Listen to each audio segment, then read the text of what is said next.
Although combat was new to us, I think we all knew what it meant to wear that patch. You just don't train with the 1st Infantry Division and remain an ordinary soldier. There's too much history and tradition, too many battles and victories. It was organized in World War I, when it was the 1st American Division to see combat. But some of its units have battle streamers that go back to the Civil War. Battery D of the 5th Field Artillery, commanded by Alexander Hamilton, fought in the Revolutionary War. It has the longest record of continuous service of any unit in the Army. To all of us in the 1st Infantry Division, its long, proud record was not just a footnote in a history book, it was a living tradition. We knew that we were not only with the 1st, but with the best. Every soldier on that beach was ready to prove it, and we'd soon have plenty of chances to do just that. More men of the 1st were coming ashore at Cam Ranh Bay and Vung Tau. Till by October, there were 10,000 of us. The 1st, 2nd, and 3rd Brigades, plus artillery, armored cavalry, service, and support elements. We set up base camps in the Saigon area and went to work, digging. We dug trenches, foxholes, and sites for gun emplacements. For automatic weapons, mortars, and artillery. We nailed down tarpaulins, put sandbags around mortar sites, cleared away the grass for fields of fire, zeroed in the mortars, and emplaced our 105s. A big part of our job was plain, hard shovel and spade work. When we got through housekeeping and setting up perimeter security, we would write a quick note home about the hot, humid weather and the strange country. We didn't realize how strange it was until we went out on our first patrols near Ben Hoa. In all the varied combat history of the 1st Division, we'd never fought on terrain like this. Tall grass and jungle, in a steaming climate soggy with humidity. It was only the first of many such patrols. Miserable, exhausting, dull. But they hardened us to the climate and the terrain, and gave us knowledge of an evasive enemy. We came to know that anything went with the Viet Cong, and we learned to trust no one. This 16-year-old boy might have had a grenade in his basket instead of a dead pet. We found incredible underground fortifications the VC had built and which we destroyed. The patrols got longer as we swept larger and larger areas, so they had to send in choppers to resupply us. These birds were to come in many times to help us, and we got to love the guys who manned them. They had an infantryman's guts.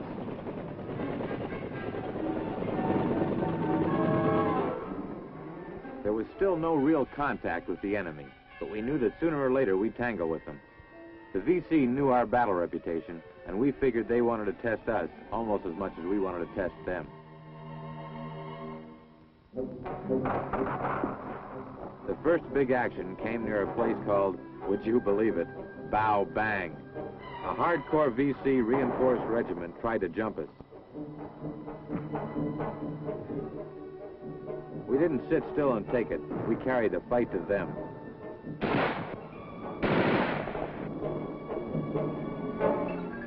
We called in artillery and air support.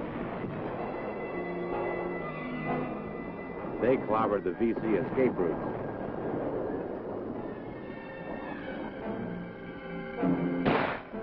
Some of us got hurt, but the VC left almost 200 dead.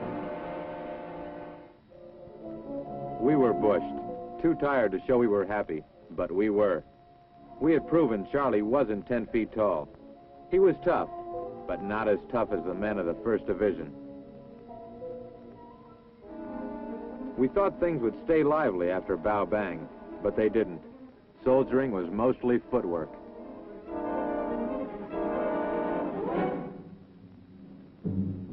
They called these patrols search and clear operations, and that's what we did. We hunted the enemy across fields, down roads, jungle trails, and rice paddies. We kept our feet dry when we could, which which wasn't often. It was dirty, sweaty work. We'd take a break, but we couldn't really relax. We felt the VC were always close, hidden by the jungle, waiting for a chance to jump us. So we had to be on guard all the time. At night, we set up strong defensive positions and stayed alert. Sometimes even alertness wasn't enough against a sniper, a punji stick, or a booby trap. But medevac was always there to get out the wounded in a hurry. The rest of us kept on searching.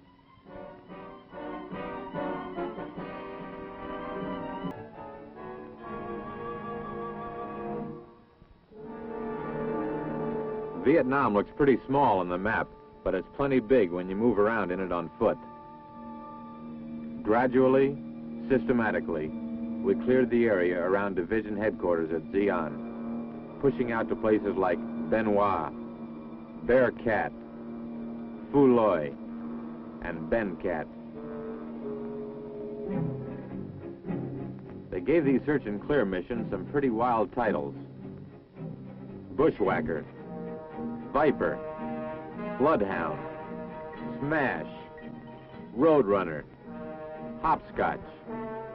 But most of the time, only the names were exciting. Now and then there was contact with the enemy, usually unseen, but who often left his mark. War is always a bloody business. It's hard to tell you what it means to the guy with the rifle to know that if he's hit, he'll be on his way to a field hospital in a matter of minutes.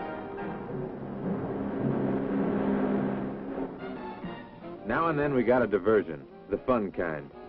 Bob Hope and his troupe presented a Christmas show. Like all of the entertainers who come over here, they were really appreciated.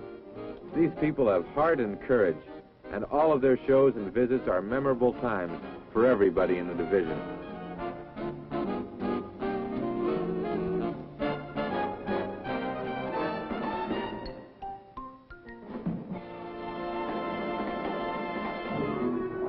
When 1966 rolled around, we knew things would start heating up, and they did.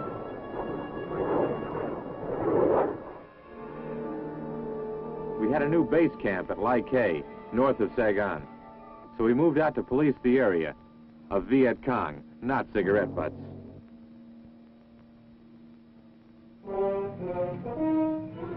We got armor on this push. The tank boys must have enjoyed it. It wasn't often they got good open terrain like this. There were APCs, too. We were all throwing a lot of lead, but there was lots more ammo where this came from.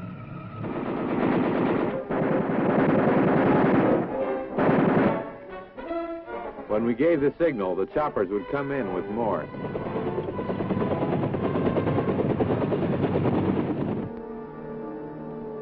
January was a busy month. We struck the VC outside our third base camp at Phuoc Vinh. That was Operation Quick Kick, followed by Crimp, Mallet, and Buckskin. A lot of it was by chopper, hoping to catch the enemy by surprise. Meanwhile, the Air Force was pounding away.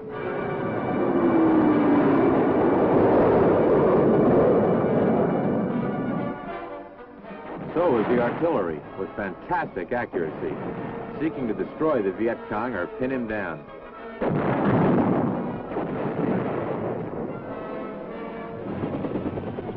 We came in immediately after by Huey, or Chinook. Then we moved out on the trail of the VC, which, as often as not, was underwater. There were plenty of underground bunkers to search. We were polite. We always knocked first, with a grenade. We didn't usually catch any of the little men inside, but we often found some interesting papers, documents, and diaries. Seems that a lot of VC didn't like being away from home. Well, we sympathized with that. Surprise, a red flag. Sometimes going through captured materiel was like sorting out an international junk pile. The weapons were Chinese, Russian, German, Czech, sometimes American. The cameras were French, the telephone Czech. The typewriter? I don't know, it could have come from anywhere.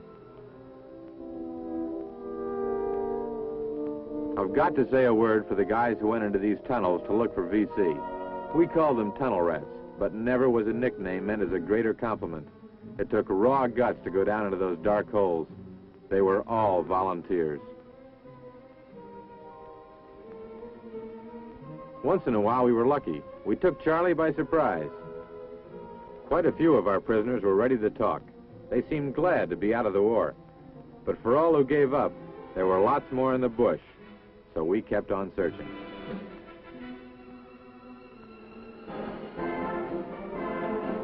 We must have been doing something right. They passed out a lot of medals to the Big Red One. Vice President Humphrey himself made some of the presentations.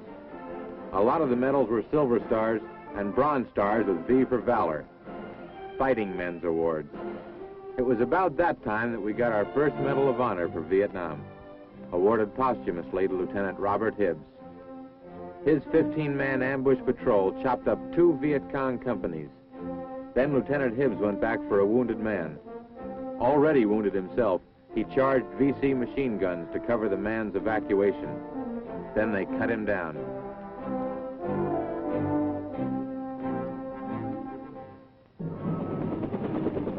After the awards, it was back to the boondocks.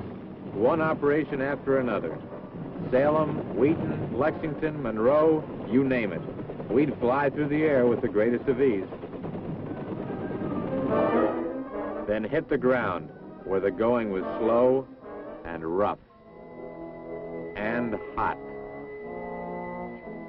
Hot? It was hotter than Philadelphia in August, and digging in didn't help to cool off. For some soldiers, the heat was just too much. Then a chopper would come in to take out the man for a short rest. But most of us just took it and kept going. And if you wanted to smile about it, well, that got you at least 5 brownie points. I used to envy the guys who rode tanks, but once I got into the jungle, I changed my mind. In this kind of climate where temperature and humidity are sky high, walking is better than riding in those hot boxes. Faster, too.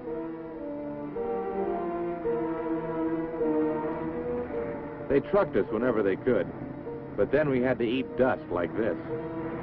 As I said, walking was better than riding.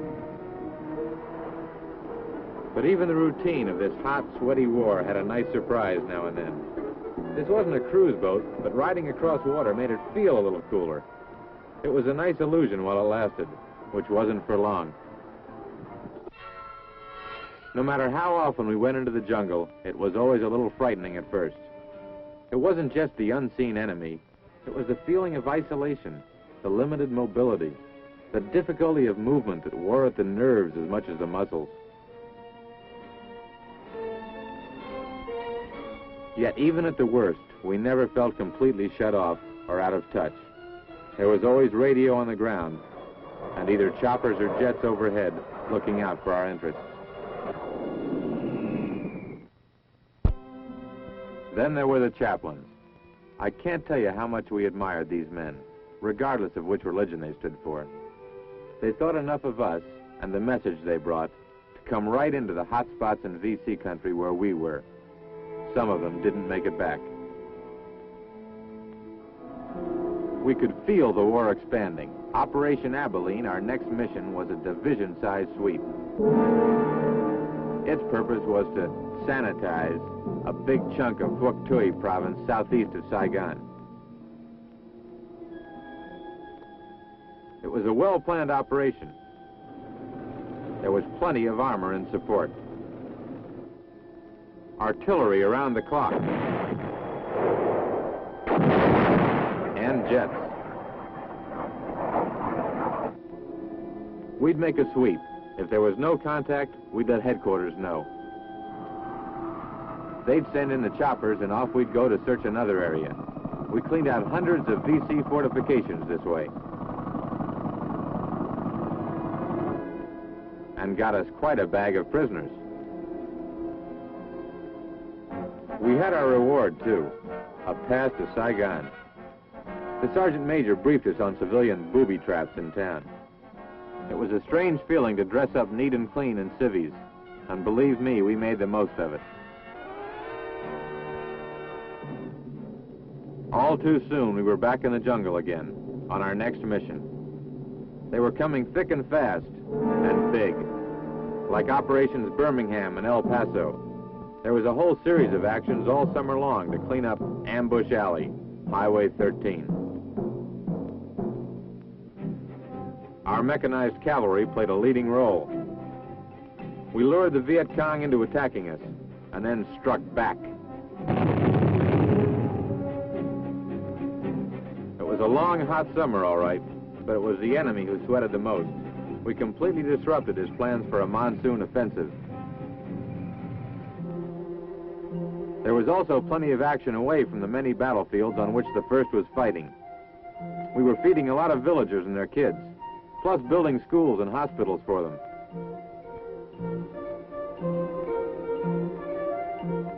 We wanted to build up their morale to resist the VC and to have confidence in us as their friends. Besides, we were just suckers for the kids.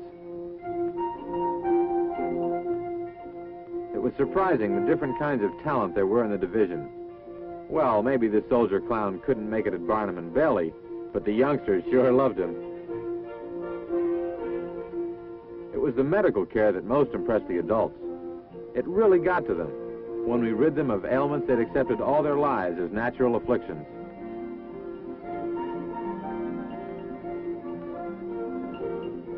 They were hardly less impressed when our veterinary teams treated their animals.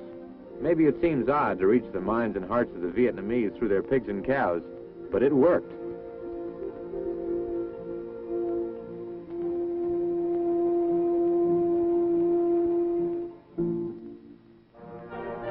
Our pride in the division got another boost when its Sergeant Major, Bill Wooldridge, was picked to become the first Sergeant Major of the Army.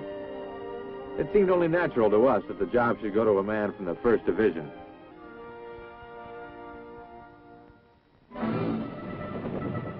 In the fall, we jumped off on the biggest sweep of the war up to that time. It was Operation Attleboro, and it marked the 2nd year of combat in Vietnam for the 1st Infantry Division. We moved back into Tay Ninh province for this one, determined to show the VC that we would strike them again and again in the same area. They tried to jump some of us, but we fought back with small arms till support came up. More men came streaming up on foot and on APCs. Fighter planes were busy. Artillery was flown in. The enemy was pounded around the clock. We took some losses, but medevac was there, Johnny on the spot, to take out our wounded. We took a sizable bag of prisoners, besides killing more than 800 of the VC. Around Christmas time, combat operations slowed down. Christmas in Vietnam. It was a little unreal in 100-degree heat, 10,000 miles from home. But one thing was genuine, the joy the kids had in Santa Claus, even if they weren't sure just who he was.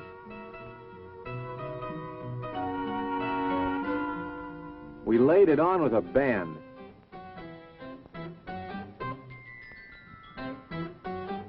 All the ice cream the kids could eat. They had a great time, and so did we.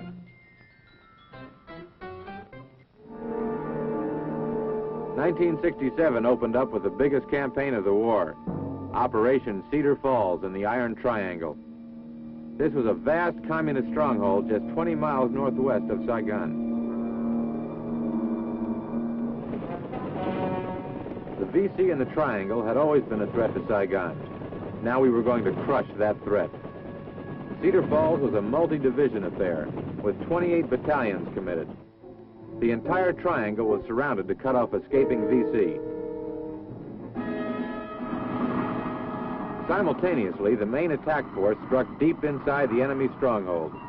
Much of the area is hostile jungle, so thick in places that the choppers couldn't land, and the men had to descend by trooper ladders.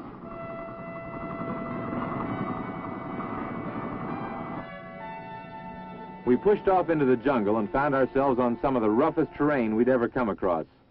Thickets, vines, tall grass, water. Sometimes it was only wading deep, but many times we had to use a rope to get across. And there was mud, lots of it. Nonetheless, we kept moving and searching, sometimes without incident, and sometimes meeting resistance that brought on several firefights. To destroy the triangle as a Viet Cong sanctuary, we bulldozed broad stretches of jungle. Villagers were evacuated en masse. It would be a long time before the Viet Cong would find the Iron Triangle hospitable again.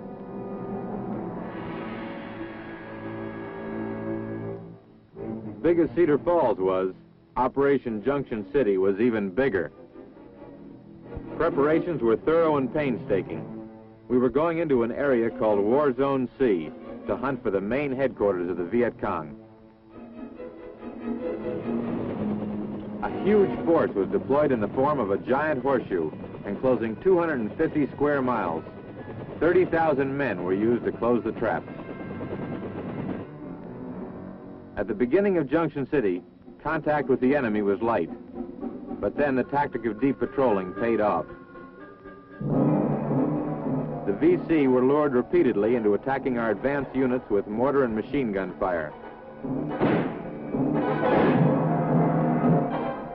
Many small patrols held out against tremendous odds, while the enemy was pulverized by artillery.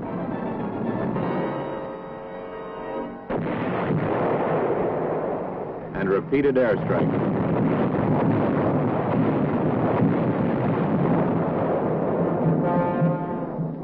Many units and individuals distinguished themselves by their coolness and professional behavior under attack.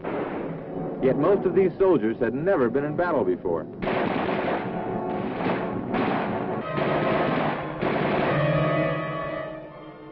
Operation Junction City was a huge success for the 1st Infantry Division. In 4 major battle actions, the men of the Big Red One accounted for 1,100 of the 2,600 Viet Cong killed in this campaign.